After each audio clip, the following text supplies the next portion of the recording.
Super Smash Bros. Melee is one of the best games of all time, if you look at it as an esport. However, there are so many things we get rid of to make this game as good as it is. Would it still be good if we added some of those things back? So me and my roommate Cooper played an Iron Man with Pokeballs on in an attempt to rank every Pokemon in Melee. We have 6 different tiers we're going to use, and we're going to start with the bottom one. This is the actually useless tier. These Pokemon literally don't do anything. At number 29, we have Goldeen. When you throw Goldeen down, it comes out and it literally just splashes around. Like, I'm not even kidding. Like, watch. That's all it does. It doesn't do anything. I don't know what to say. It's just that bad. Number 28 is Mew. Now, I know what you're thinking, but Mew's a legendary. Well, Mew is a very low chance to pull, and if you pull Mew, you get extra points at the end of the game added into your score. Nothing else happens. Mew literally doesn't do anything. Which also brings us to number 27, Celebi, which is the exact same thing as Mew. Why did they take 2 of the most legendary Pokemon of all time and just make them shit? Like, what was Nintendo doing? But we do have one more Pokemon rounding out the bottom tier, and that is Marill. Now, Marill isn't actually useless. There she is. She runs forward and does a little bit of damage, I guess, but you can also KO her. So she usually just dies on accident, either to you or to another Pokemon. Even though she does something, this Pokemon is actually useless. We are now going on to the next tier, which I have labeled as bad. These are the Pokemon that you just probably won't be very happy to get. And at number 25, we have Cyndaquil. Cyndaquil jumps up in the air. It starts floating and farting all over. Why can he fly? Why can he do this? This isn't in the game or anything. But besides that, the hitbox is just terrible and the damage is nothing impressive. You literally have to be hugging this man for him to do damage to you. At number 24, we have Chansey. Chansey shoots out 5 eggs that can heal or have an item in it or even explode, killing you. This sounds like it wouldn't be bad, except for you and your opponent both have equal opportunities to use these items. So when you pull this, it's kind of just a mad dash to see who can grab what. And if you're unlucky, you might even explode. She's just not good. And our last Pokemon in bad tier is Coughing. Coughing does damage around him, which you would think would be pretty good. So what's my issue with it? Well, in a high-action game of Melee, especially with Pokeballs on, it's very common for you to be about to kill someone right when they land in a Coughing and live. And that's the last Pokemon in a tier that is bad or worse. Most of the Pokemon in this game are pretty good, which leads us to the next tier, which is good but not great. If you get these Pokemon, you'll be happy to get them, but you might not be able to make a play with them. And at the bottom of this tier is Wobbuffet, coming at spot number 22. Now, Wobbuffet's actually pretty good, so why isn't he that good? When you hit him, he shakes back and forth, and if he hits someone, he'll do a ridiculous amount of damage to them. Unfortunately, he can also damage the person who pulled him, so you just have to be very careful with Wobbuffet. But oh my god, you can get some cool Wobbuffet combos. At number 21, we have Electrode. Electrode sits there for 3 seconds before exploding, and he can explode also both on allies and enemy. So what's the catch? Right before he's about to explode, you have the opportunity to pick him up and throw him.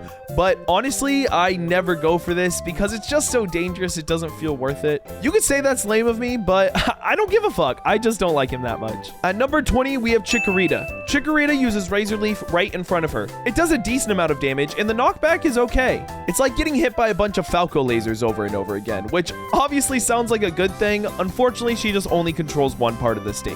So she's good, but not great.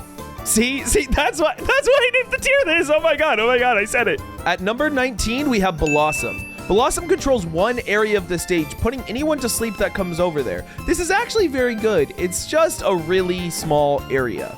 But if you lose track of her and accidentally land on her, that's lights out, man. She's definitely good, which is why she's almost at the top of this tier. But right above her stands number 18, Snorlax. Snorlax flies into the air, dealing damage on the way up and becoming bigger and dealing more damage on the way down. This has a ton of knockback and can kill you if you're not ready for it. But if you can see him go up, you shouldn't really ever get hit by him going down. I honestly feel like he's more of a threat on the way up because he can surprise you sometimes. And that brings us to our next tier, which I've labeled as really good. If you pull these Pokemon, you'll be pretty happy. At number 17, we have Togepi, who uses Metronome, allowing it to pick from 5 different moves: Leech Seed, Powder Snow, Sleep Powder, Earthquake, or Nightshade. All of these moves are pretty good, but the randomness just makes it not as good to pull as some of the other Pokemon. Which brings me as well to number 16, Clefairy, who also uses Metronome, but she gets 4 options: Gust, Fire Spin, Waterfall, or Self-Destruct. These ones are actually very good, but again, the inconsistency just makes it not as good as some other guys. But I'm always happy to get a Clefairy. Her moveset is definitely better than Togepi's. At number 15, we have Unknown. Unknown flies off the screen and then flies back on, covering a large amount of space and doing a bunch of damage. Unknown is pretty hard to dodge, but if you can get into the right spot, you can dodge the whole thing. But if you get stuck on it, you're taking a lot of percent. Unknown definitely hurts, so watch out if you see him on the field. At number 14, we have Staryu. It's really weird making this list and seeing Staryu at number 14 because I think of Staryu as one of the best Pokemon in this game. Staryu flies around the stage and then shoots out a bunch of little things. Stars? I don't know. The nice thing about this is you can incorporate it into your combos. As Staryu follows the enemy, you can do things such as up throw, let Staryu hit him, and then back air him out of it. Staryu is a great Pokemon, and he would be one of the best, but there are just so many good Pokemon in this game that we're about to get to some much better ones. At number 13, we have Blastoise. Blastoise controls one part of the stage and launches Hydro Pumps across the stage, pushing Blastoise back and doing a decent amount of damage and knockback. If Blastoise goes down, you are not trying to get hit by that guy. Bro literally has cannons on his back firing water at you. Do you know how bad that shit would hurt? Run. It probably wouldn't hurt as bad as number 12 though, who is Skizor. Skizor runs forward and does a ridiculous amount of damage to anything he touches. But then he turns around and jumps again, and this can go through the stage. Honestly, if you're not used to playing with Pokemon in this game, be ready to get hit by the through the stage Skizor kill, because this guy's kind of ridiculous. And that rounds out the really good tier. We are now in the second highest tier, which I labeled amazing, but not the best. These Pokemon you could consider all S tier. They're just not one of the top Pokemon. And the top Pokemon are so strong, I had to give them a tier of their own. At number 11, we have oiled up twerking Ivysaur. I mean, Ivysaur. Ivysaur starts shaking the ground with his ginormous ass, doing damage to everything around him. He's honestly just terrifying. I can't take this Pokemon seriously anymore. Look at him. It's not even Ivysaur, it's Venusaur. I messed up it's just so funny. At number 10, we have Charizard. Charizard controls one part of the stage, spraying fire back and forth. But if you make contact with him, say bye to your stock. Charizard took away a really important stock for me, and for that I'll hate him forever. And it's so stupid. This is also the reason I hate coughing forever. Roll the clip. I just gotta get one broken guy. Yes! What? Charizard! Yes! Fuck coughing, and Charizard's broken.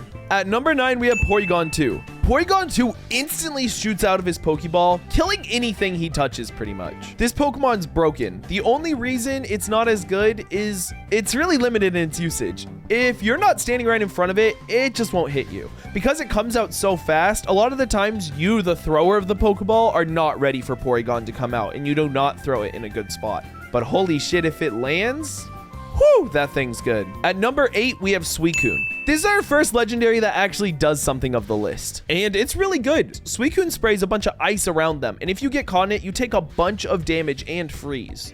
So why is it only at number 8? Well, one, every Pokemon above this one is a legendary, so you're going to be seeing a bunch of broken ones. But two, like I said earlier about coughing, any of these moves that can save you honestly aren't as good as the ones that can kill you. Yes, it'll take you to 200%, but some of these Pokemon literally one-shot you. I'd much rather be at 200% than a lost stock, which is why it's only at number 8. And you're gonna be seeing a reoccurring theme for a little bit, because at number 7, we have Zapdos. Zapdos sprays a bunch of electricity around himself, doing pretty much the same thing Suicune does. High damage, no kill power. Next. At number 6, we have Entei. Entei puts a big flame pillar down on the ground that just does a ridiculous amount of damage. Once again, it can save you though. So that's the reason it's only sitting here at number 6. I'm getting very repetitive. Unfortunately, most of these top tier Pokemon actually are just the same guy with a new coat of paint. It's like they were like, oh yeah, take Ho-Oh and paint him yellow and that'll be another guy. They're like, take Entei and make him fly and he'll have the same move and we'll say it's 2 guys. Because at number 5, we have Ho-Oh. It literally does the exact same thing as Entei. I have nothing to say. I do think this one is broken, but that's because I just didn't even know it was in this game. So when Cooper pulled it, I just pretty much instantly died as I was not ready for it. And at the top of amazing but not the best, we have Moltres. Moltres sitting at number 4 above all these other Pokemon is a little bit strange. Its damage is way less consistent as it doesn't have a big aura that does damage or anything like that. But if you get hit into Moltres, you actually just die. And as an honorable mention, a tier that I didn't mention at the start of the video, that's actually below the actually useless tier. This is the pedophile tier, and inside of it, we have Mr. Mime. In the past, I would always put Mr. Mime in the actually useless tier, but after last Thanksgiving, I unfortunately had to move him into this tier. And this gets us to the top tier, the last 3 Pokemon. This is the goated tier. And at number 3, we have Lugia. Lugia flies to the back of the screen and releases gusts of wind, absolutely destroying anything it touches. It does ridiculous damage, has KO power, and covers literally the whole screen. If someone gets this Pokemon, you might as well just SD your stock.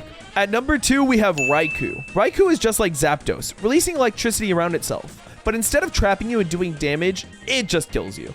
It literally just kills you. Just don't touch it. It will kill you. Once again, they take the ground guy and the flying guy and just give them the same move. At least they do different things this time, but come on. But this game was made in like a year or something. I don't know. And at number 1, we have Articuno. Articuno just freezes you and sends you to the top of the screen. This is one of the most ridiculous Pokemon I've ever seen. Like, when it first hit me, I was actually in shock at what happened to me. I was like, wait, it just kills you? Now, I will say there has been a time or two where I didn't get hit by this Pokemon. I don't really know what the conditions are to not get hit.